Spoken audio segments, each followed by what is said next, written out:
Okay, we're ready, Andy? Yes, we are. Okay, this is a work session of the Sewer Planning and Zoning Commission on June 16, 2020, for the tape record. And the topic tonight, as posted to the community, was the discussion of design and development specifications for communications towers. And we have packets here, if anyone's interested in coming in, that have the locations of our current cell towers, the pictures of them, and then we have some, our land use table where towers are allowed right now. I think they're communication, commercial, satellite dishes, towers, poles, and antennas, the two different specifications of that. And then we have a copy of our Seward Municipal Code with our wind energy conversion systems, which we adopted sometime in the last 10 years, which is relative because it talks about heights and locations and things like that. And then also the staff has done a great job and provided the Kenai Municipal Code on their communications towers and communications antennas, which is about 7 pages long, I think. And then one paragraph from the Sitka City Code on how they handle it, and then an opinion, which is from a press Democrat for Santa Rosa, California, I guess. I don't know if this is verbatim from a newspaper or.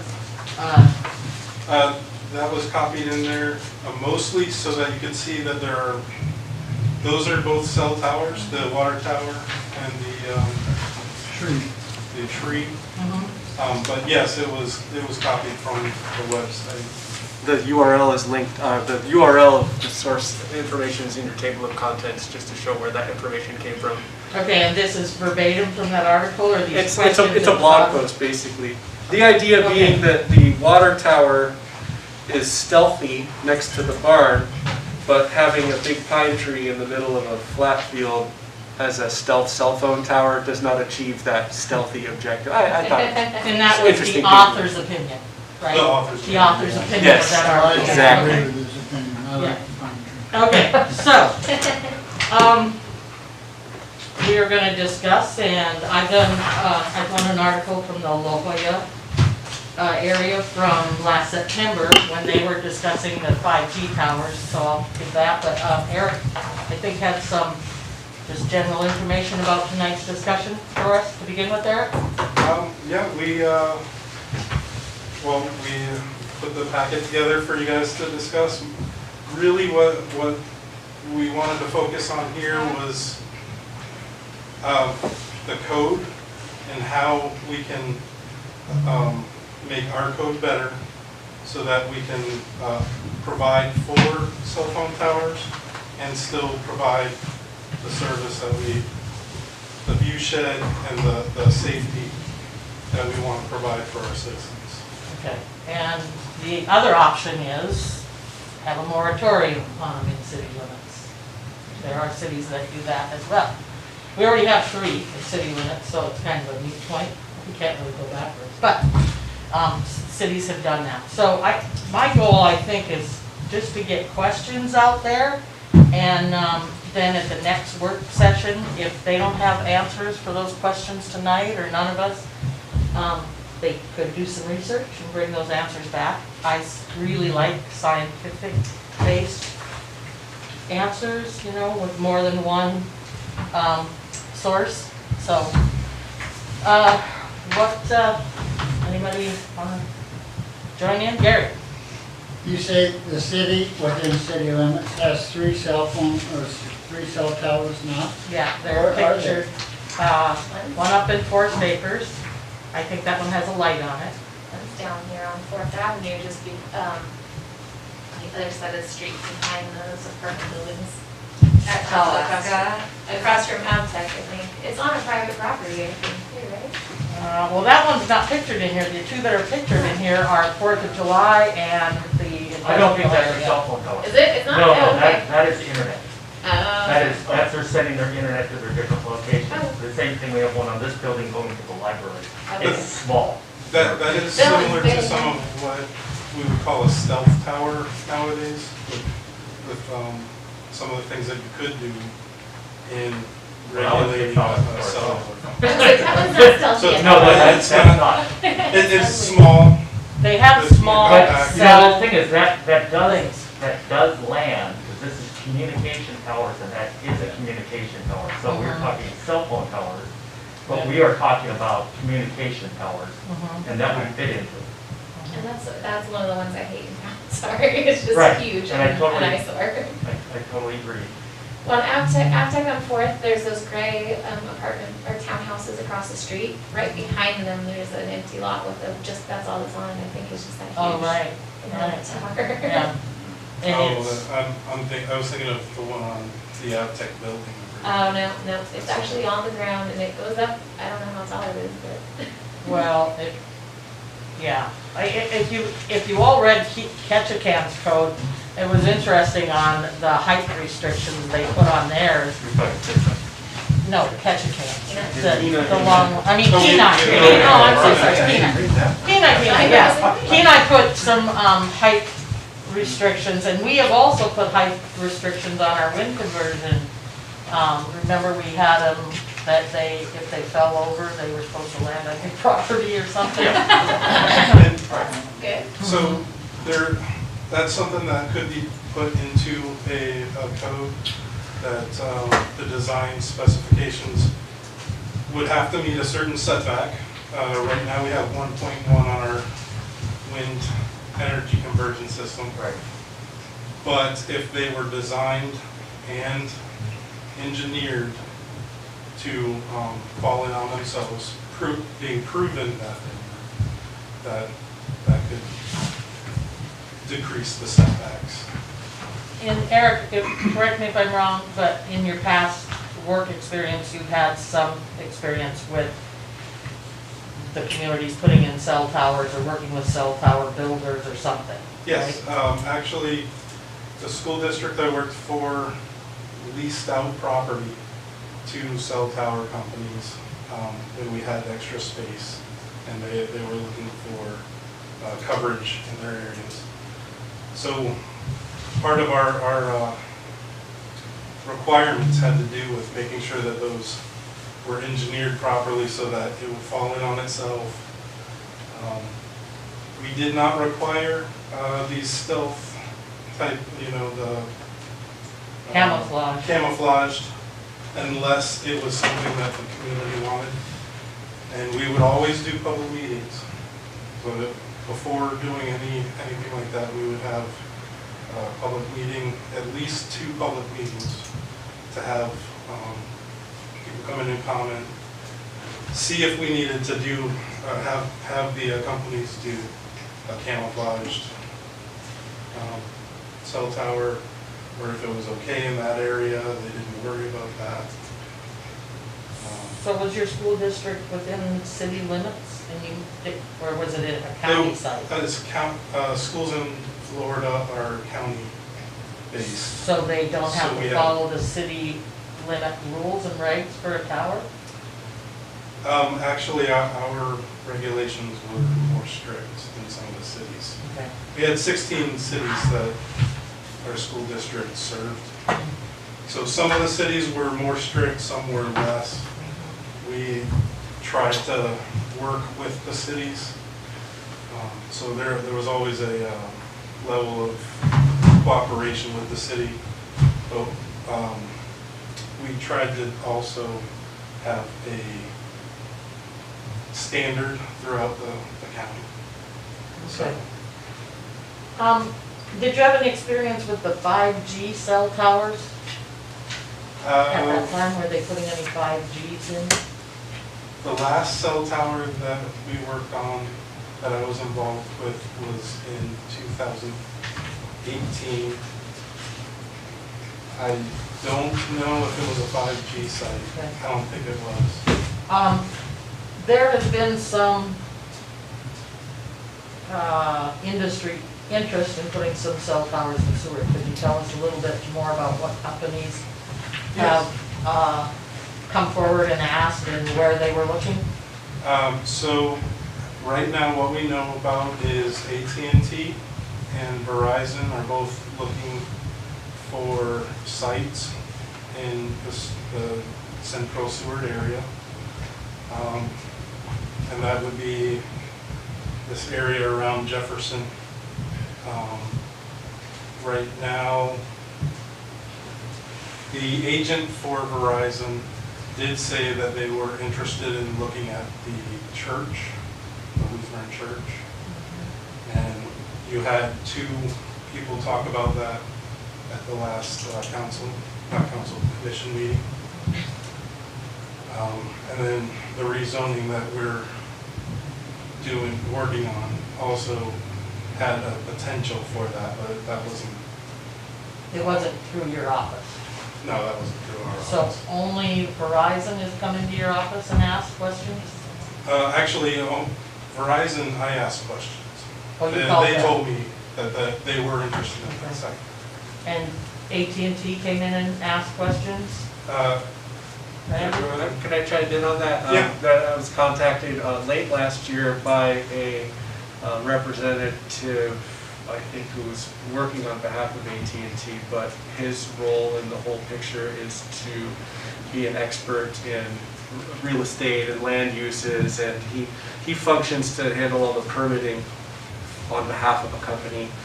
So I sent him some information from our city code and Okay. about land uses and whatnot. And in a subsequent conversation, he mentioned that there was some sort of a coverage gap that would benefit from having a tower located right in the central part of downtown Seward. At any site, to be determined, he looked into possible, he stated that he looked into possible co-location on some of the city infrastructure, and just, he mentioned that it just wouldn't work for whatever reason, and so he's kind of looking into doing getting something new set up. So that was the nature of that conversation. I believe there is a company in town that one of their branches of the company builds cell towers. Jagaloo's, I think they have a separate. So they may have been approached by one of these companies, and I don't know what types of towers they have built in the past, if they're camouflaged or just the gray steel, which, it's Kenai's that talks about adding, I think, colors in that the gray would be camouflage. To me, it's just metal. Well, I think it's where it is, Yeah, city yeah. We're break locating like, yeah. something, and stuff, or. In a And city. Seward, it'll match the sky for most of it. You're underneath it, you'll stay right in.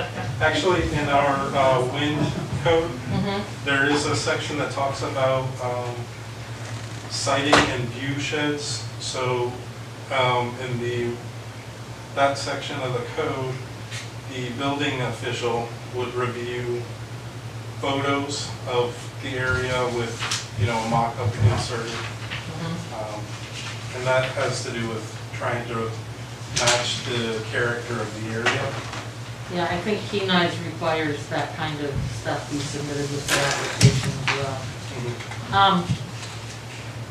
Is there a way you could, for the next meeting, ask AT&T where that, no coverage zone is? Yeah, sure, I can ask that. And- I can yeah. ask that. Like, I think we all get cell phone coverage here. I think they're really trying to optimize it and then maybe make it better for when cruise ships are in town. Does anybody have the experience of having poor coverage when cruise ships are in town? You get a lot of heavy use. Fourth of July. Or during I've 4th of July, already just specifically had that mentioned 4th of experience, July. Yeah. Have you ever tried to text with a friend and try to meet up on the 4th of July and you just get nothing? We're trying to fix that. I asked, So, I asked one of the companies about, oh man, the cruise ships are in and I just don't get very good internet. And they said, oh, it has nothing to do with the internet.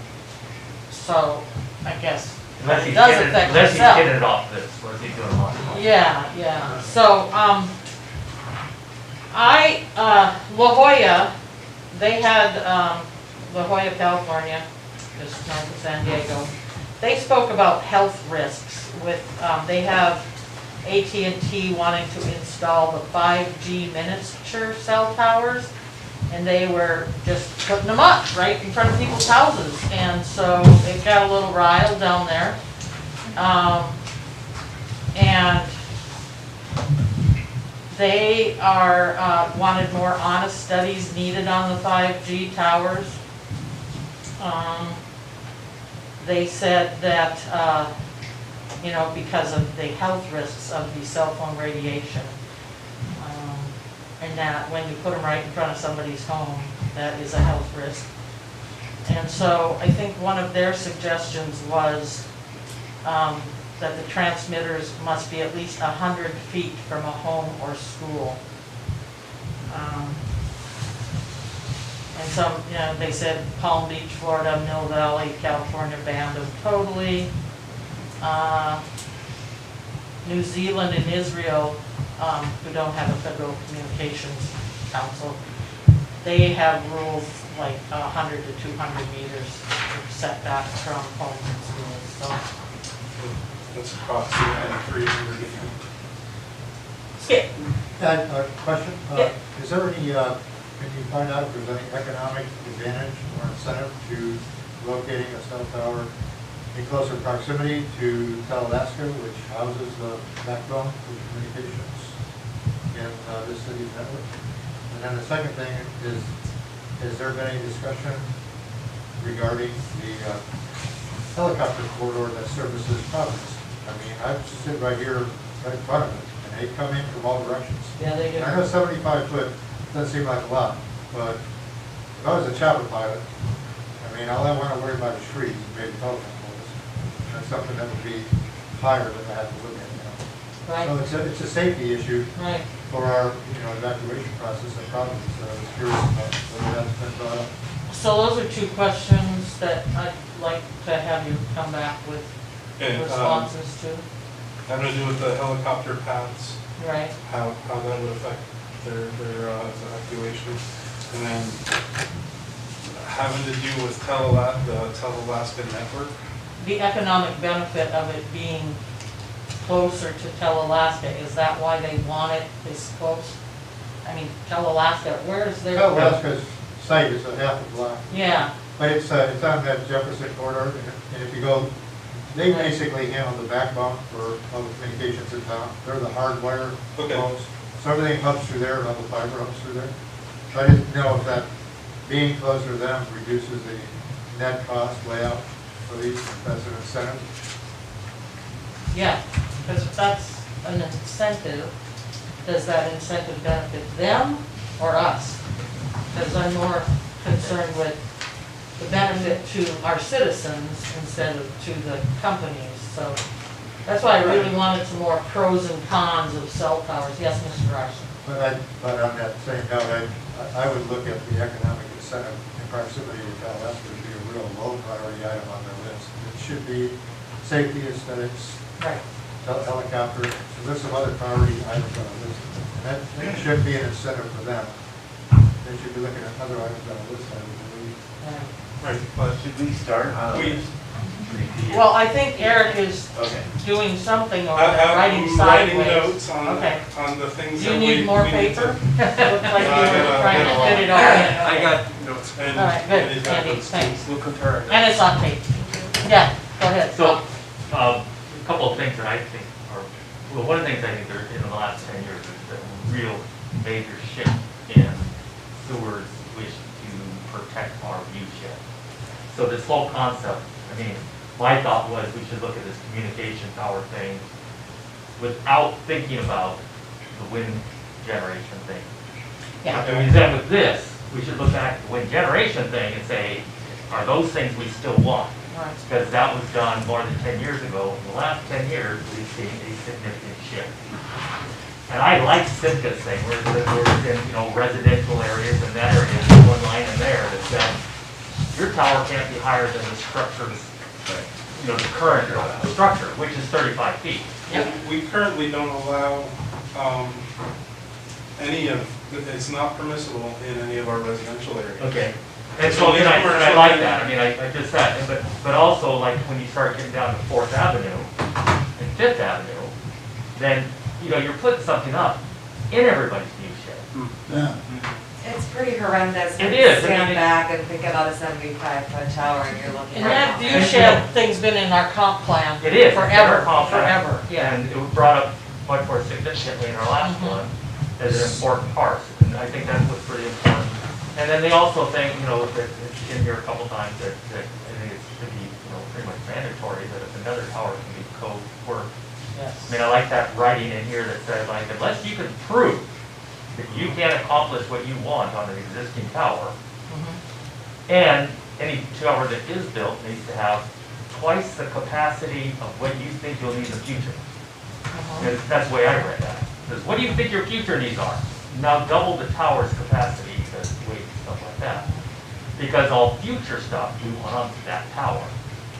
Those are some things that I thought were pretty critical to me. And then I don't know about, you know, I've seen a lot of these stealthy towers that are, they're worse eyesores than just a tower.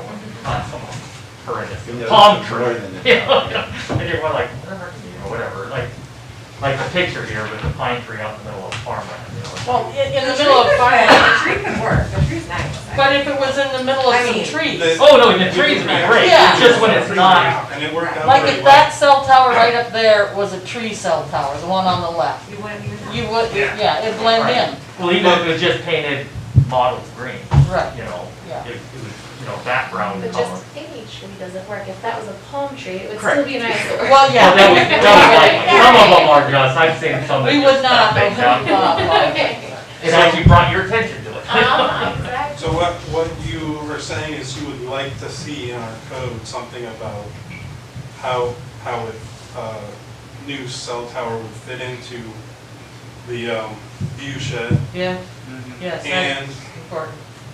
And that not, would not also negatively be affect able to other be properties. co-located.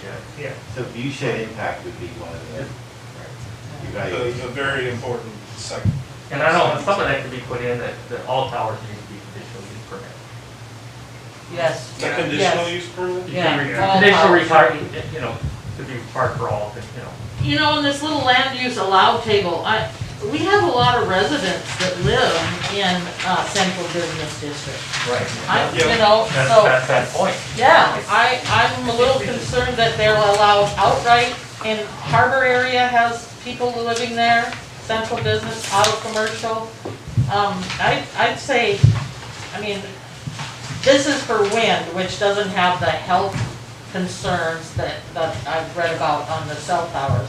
So for cell towers, I think all of them should be a conditional use permit. Oh, I'm sorry, but these are Those for are- communication Oh, towers? these are Yeah. communication Yes. towers. So Okay, well, that's that's, where But your That point would is be a still change. taken yeah, to So- suggest that they would require a CUP yeah. for all of them. And like, we have institutional zones that are within close proximity to homes and schools. Well, school is an institutional zone. So I don't know if there's any Right. place that we should go outright. Can we put a distance from homes and schools? Well, they could, and that would. You do have and that you- 100-foot. 100 to 200. Right, but we Yeah. could increase it to the point where it's like virtually impossible. I And mean, you put a thing there that says, yep, no, you can do it. Yeah, there's no space that matches that need. And that's not allowed with the federal, Oh. Communication. Federal Commission. Communications Administration, they wouldn't allow that. They wouldn't allow us to outlaw them. We cannot No, make no. it so difficult that they cannot be put here. Well, correct, but we already have them on the other side, that's great. Yeah, You know, you say like, no, we're talking about in the areas where people are living, and in our case, Right. I mean, we have a whole hillside in other areas. I mean, On this side too. What? Plenty of room. I mean, over put a there. nice spruce tree cell tower up on the yeah, bench. or I don't something. think we do that, I mean, but I do think we can make it so that the areas we're talking about, Yeah. distances, make Mhm. it basically, you can't put them in those areas. Right. Okay. But absolutely, I would like cell towers to be here. I've gotten used to one. They are a utility that everybody relies on now. So what about protecting property values? Um, You could lose significant property value if you've got a great view shed and then somebody puts a tower in your view shed. I'm not certain we can address that. Yeah, we're not Yeah. realtors, so I It's couldn't right- honestly. it's right Would help next from door. that. Huh? Distancing would help from that, Well, because, and height as well, if you made it so they couldn't go above the buildings around you. I don't know anybody that would put a cell tower in at 34 feet. I know that would make it so they wouldn't put one downtown Right. or amongst the homes. They would have to go somewhere else where they should be. And the conditional use process brings in the fact that you have to bring this information forward. I mean, the neighbors can say, oh, this is gonna affect me financially. Right. You're lowering my, property values, it gets to be brought into, in what situations would we override that? That it's absolutely necessary. We've gotten, we're sitting here with the knowledge that we know right now, but what happens 10 years from now, 50 years from now, type of thing. So the communication is quite different. So, there could be situations if you want to, as we're sitting here now, I think if residents came in and said, hey, you put that cell tower up, this is going to reduce my property value, so we certainly going to take it significantly into account. But how would, just to ask, how would somebody's claim that it will reduce the property value be substantiated? That's, in my opinion, a matter of opinion at that time, and it would affect more than just one person. Actually, pretty straightforward. I think property values when they do a Zillow and stuff, if you have a view, then it increases the property value factor. And if you put something, naturally Put something right in in front of the it, view. it reduces that view. Reduces that factor. It'd have to be in pretty close proximity for me to consider it, like right across the street Right. between my view of the bay or something, right there. And then put a it's distance between from a home. Then Right. We shouldn't have that problem come up, and the CUP for them. Right. And that distance in CUP kind of, It's a subjective matter, but that's what we do. That's our job, is to look at the subjective. A lot of times in planning, financial issues don't really come into the legal decision. Like, if somebody built a house in the setback and they came forward and wanted to vacate something because their Right. house was built wrong, and that, no, we needed it moved because it was blocking the view on the street, and they'd say, well, it's gonna cost me thousands of dollars. You can't take that into consideration if they have built in the wrong spot. Right. Right. So, when it comes to finances, Skip? You mentioned that in your opening comments, you wanted factual or science. Yeah. Is there any consideration to this committee recommending in their zoning ordinances, where might they're identifying suitable locations for communication towers? Councilmember Swan said he likes cell towers, we gotta have them, they've been around, I agree. So, we're talking about things that, where you don't want them. Can we also include in our ordinances locations where they would be allowed? I mean, right here on top of City Hall, we have a number of towers. Right. Can there be some type of tower complex built on a site that things could be added to? Other people can piggyback. So, Those towers he's talking about are Eagle perches. Well, to answer that, in the Kenai code, which says you have to use existing towers if they work. Right. And basically it opens up that that you need to negotiate, and if the other company says, I'm not negotiating with this, and you say, what's your lease? And- It's like 5 years left on your lease, I think you're cutting your own throat, Yeah. All right, so I wanted to get the temperature of the room on this idea. It seemed like everybody, for the most part, concurred that a conditional use permit would be a good idea for a cell phone tower. Our conditional use permits, if you all see them, they have specific sets of findings of fact that need to be met. I wonder, just to get to the point, I wonder if you might also want to look at a specific administrative application for a cell phone tower that addresses some of the particular items that we've discussed, like impact on the view shed. Why can't you co-locate on existing infrastructure? Those aren't taken up by our conditional use permit. So if our land uses table said C/P, it would require a conditional use permit and administrative permit. And the Well- contents of the administrative permit to be determined by.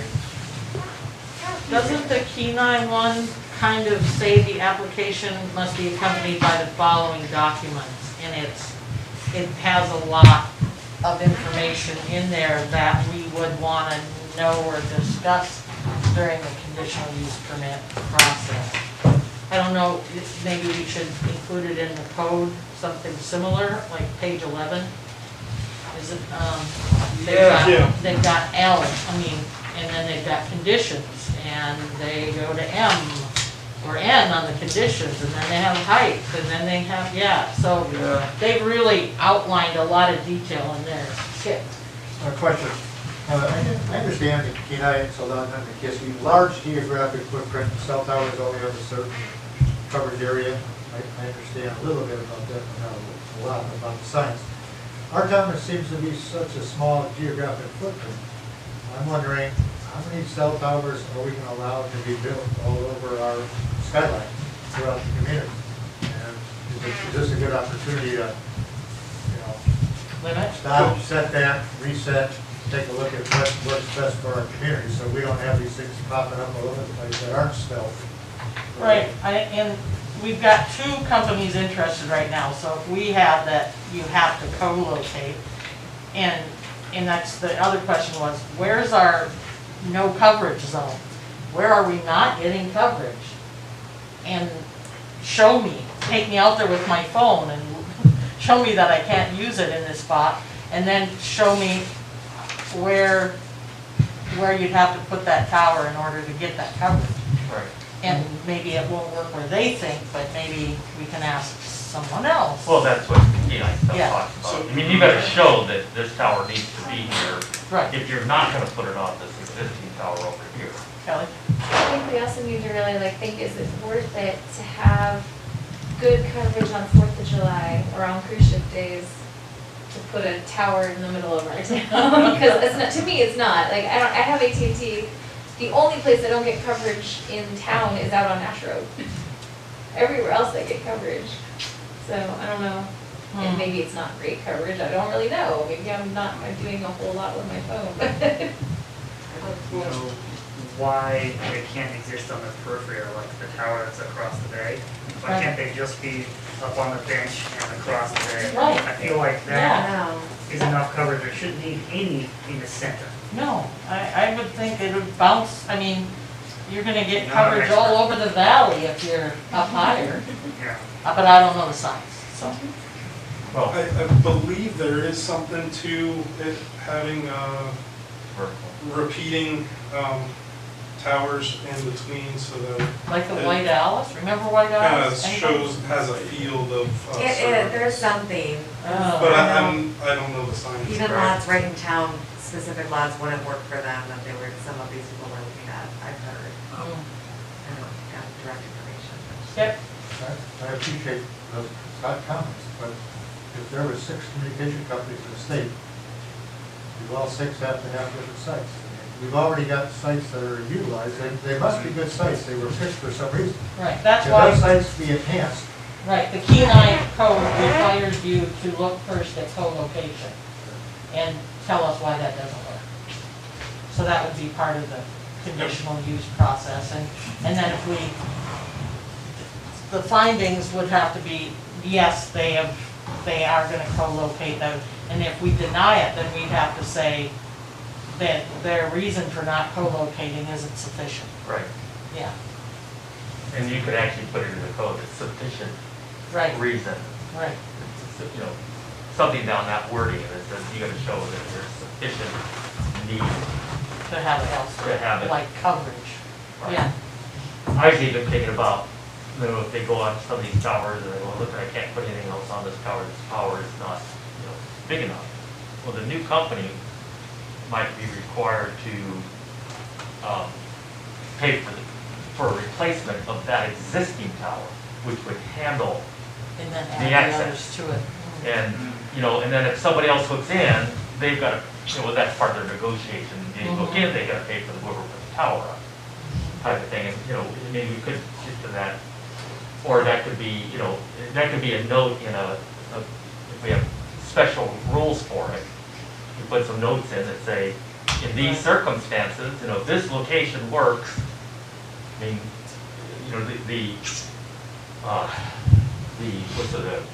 wishes of the city are that we have as few towers as possible, which requires, you know, maximum use of existing towers, including the realization these towers would need to be upgraded. Whatever. And I agree with, I think it was Skip's email that said that we should put a moratorium on them until we have a code. We can't just have someone come in and say, I want to buy this piece of property and put up a cell tower. We're not talking. Yeah, no, we right now, we have just land use allowed, really. Yeah. We don't have all the other And details. in our current code, there's nothing outside of the regular setbacks of the parcel protecting the neighboring parcels. Right.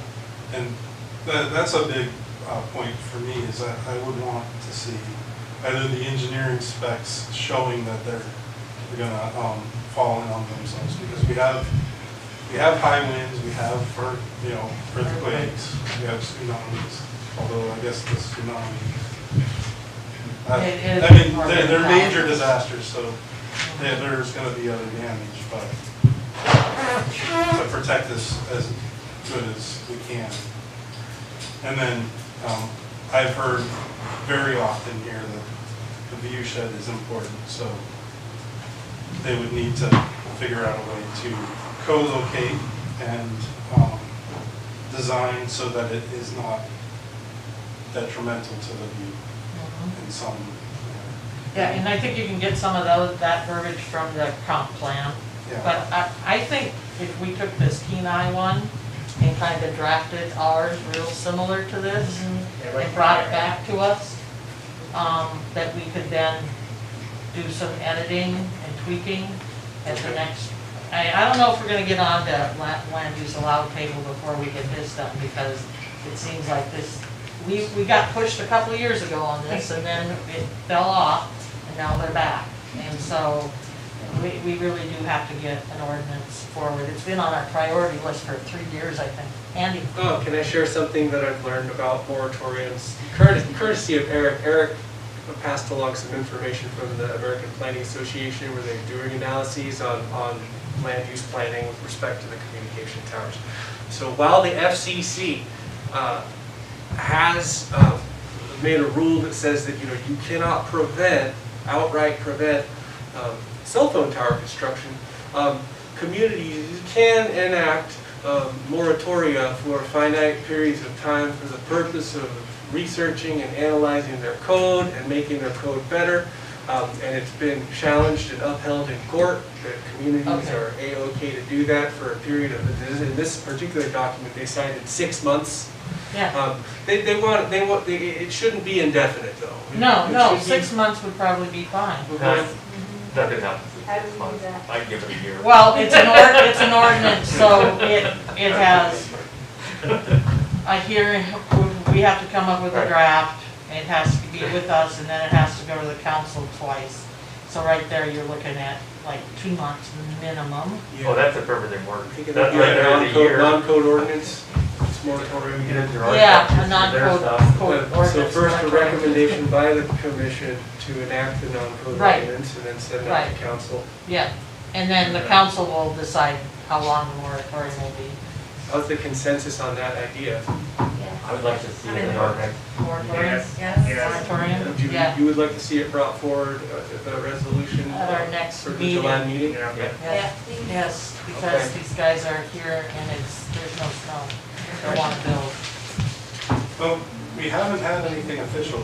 Right. Yeah. No, No. the thing is, it also pushes up our, this has been sitting on our docket for at least 2 years. we put this thing in here, Mhm. it's pushing us to make sure something happens. That's true. You know, so it has nothing to do with sticking it to the communication companies, it has to do with speeding up us. Okay. Yes. Oh, yes. Just an FYI, I was advised by the Reverend of the church that their parish council is actually reviewing a lease, a build contract at this time. Yes. So time is of the essence. Can you We're doing make sure better that they than I- don't do anything in the next 2 weeks? He's, yeah. Of course, they can sign all that, we still put the moratorium on, so it'd be best. So your timeline is to have a resolution at your next official meeting in 2 weeks? In July, yeah. 2 weeks. 3 weeks. 3? Yeah, three. July 7th will be the July next 7th. P and Z meeting. Oh, right, because it's 5 weeks, okay. Yeah, we would have to notify next week. But it would go out in a public notice that we are planning on doing this within 10 days of this date? Yes. It would be a new business item, a resolution. It would go out on the agenda, get posted the week before the The meeting. week before? But we'd have to notice it. This council's non-code ordinance would be a public hearing item that would get all that Right, advance. but we'd have to notice it on the P and Z calendar at least a week before the meeting, so 2 weeks from now. Okay. The church has been, the Reverend and others have been very transparent in this process of what's going on. I would request that this committee or planning committee contact the Reverend or the church council and just verbally indicate to them that this body is planning on bringing forth more moratorium. That would give them an opportunity to maybe pull back on their planning discussion. You wouldn't want to get crossways if they sign something. Yeah. I used to be on that council. Okay. Is that something the community development department should do, Andy, or should I go ahead and talk to them? They get paid.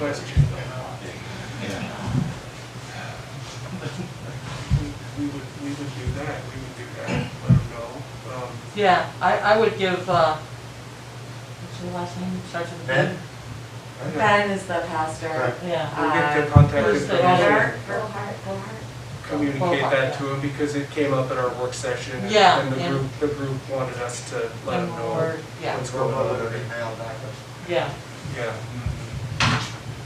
right.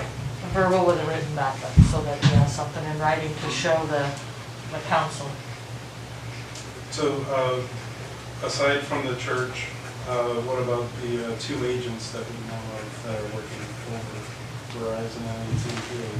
Should we notify them as well? Sure, yeah, tell them if they want to bring us a scientific-based expert to give us some more info about why they think we need it, that'd be great. That's It'd be what very we wanted, helpful for Yeah, Yeah. us if we had somebody here saying this is where they see the future. yes, I'd like to Exactly. know. Why it's they And want it. what we should be, Yeah, you know, what information we should have so we can make good decisions to help everybody involved. And maybe- Daniel said, why can't it be all in the fringe town right, and I not don't know why have that to be in the can't center? Yeah. and those are questions they can answer. They can answer. And maybe, once they They see should. this moratorium, they'll go, oh, we really need to do some more education.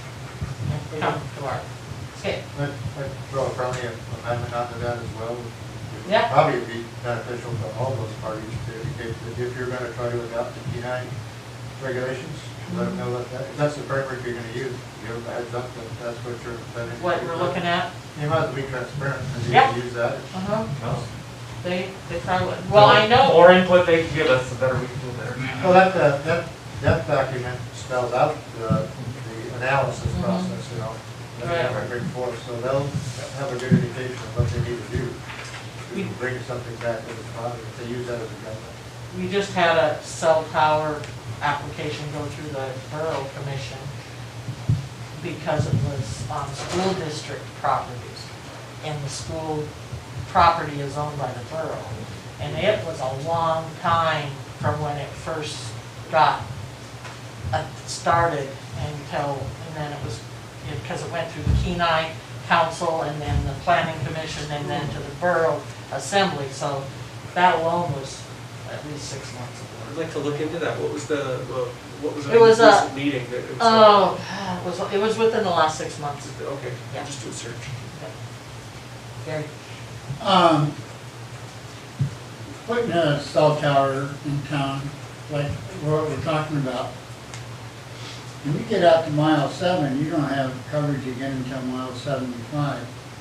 Is there any talk about having coverage from here to Anchorage? Not our bailiwick. Not, Yeah. That's nothing to do not with for us. That would be So on the would we want borough. to put a tower here so they connect to one in Anchorage? Maybe that's something they could tell us why they need a bigger and better tower, so that it connects to one out the road. Because I can get service in Moose Pass, the Y, Summit Lake, and then on the arm. Mhm. Yeah, With that's AT&T. scattered. Well, yeah, but you can pull over and make, I mean, you Yeah, got it. unless you had your accident. Oh, right, yes, that doesn't help. What about anyone that, what would it take to provide free Wi-Fi? Free Wi-Fi. Where do they provide that in the world? How do they? Oh, a lot of places. There are places that do. Well, Yeah. yeah. The- Most of the real world, yeah. The library does. There's Yeah. taxes and joint use agreements. Right. And so, I mean, it's not free, it's paid for, but But can the city pay for it? Free Wi-Fi? I mean, right now, don't we pay for Wi-Fi in the Greenbelt? Yeah, in the library, right? So, Yeah, the point, library. point of order. Is this something we said we were gonna discuss? No, it's communication, design and specification for communication towers. So, speaking about You're gonna hear that more. things becoming obsolete in the future, should we have something in the code about how to remove things when they're no longer? Yes, Yeah. yeah, I think it's in, is, did It it is say in something in there? Kenai. It's in Kenai, yeah. Mhm. We need that. We may end up pulling just most of that. Yeah. Right, we can make our small adjustments. I think they've done a good job. Right. I like what they're doing stuff, you know, and like, we're talking about making it more restrictive by requiring conditional use Yeah. permits I, for all communication towers. no need to recreate the wheel when we, something that's almost what we need. Yeah. Andy, did you have your hand up? No. Thank you. All right, wow. We're Well, moving. that's quick. We've done good tonight. Yeah. Okay. I just want a question on camouflaged cell towers, yays or nays? Was it a question to ask them? or- That's this Okay, I'll body. pick up on that first. Yeah, I think you already made your point. You Okay. can go for Well, it. no, I think camouflage is good, but I don't know, in my opinion, I don't know that they need to go to the extent that these are. I think, for me, color, and I'm really kind of thinking like on the other side. I mean, if those towers were broken up in color scheme, just by color scheme, They'd be they'd almost blend in. invisible. They're Right. far enough away. A Now, I don't cam- know about other things, but I think we can require it, and then through the conditional use permit, determine what's appropriate. Based on where it was Sure, gonna like be. it's right here in town on this hill back here, we want it to look like a tree. If Good. it's on the other side, way over there, and it's a long ways away, it could just be color thing. Okay, Yeah. so. So we they could better- require a mock-up for you to Right, review. right, a mock-up of what it would look like in that area. Right, and if that's acceptable. Yeah. Okay. Okay, it wasn't as hard as I thought it was gonna be. Thank you for all the work getting the, And just to Samples code. clarify, this body of this action, this discussion, only pertains to inside city limits. right, inside city limits. Three Bridges, mile 7, and Sturgate. Right, and the tip of the Bay Nash Road, somebody could put something over there, Yeah. but then across the bay. Aren't they, I'd like to, I'd oh no, this is like kids. to make a comment that, once this is adopted, if this becomes an adopted set of regulations, that we try to extend an invitation for everybody out of town property owners to use this as a framework, or somebody's gonna approach them on their property, please be friendly to the community for all the reasons we've been discussing. Yeah, No, yeah. no. But we'll probably need to do an article for the paper, or for Yeah. the paper on once we get a little more, draft, an approved draft, something about, you know, it's gonna be a commission, and it's a good, we hope it's a good template for all of the residents of our area, something like that. Not just in the city limits.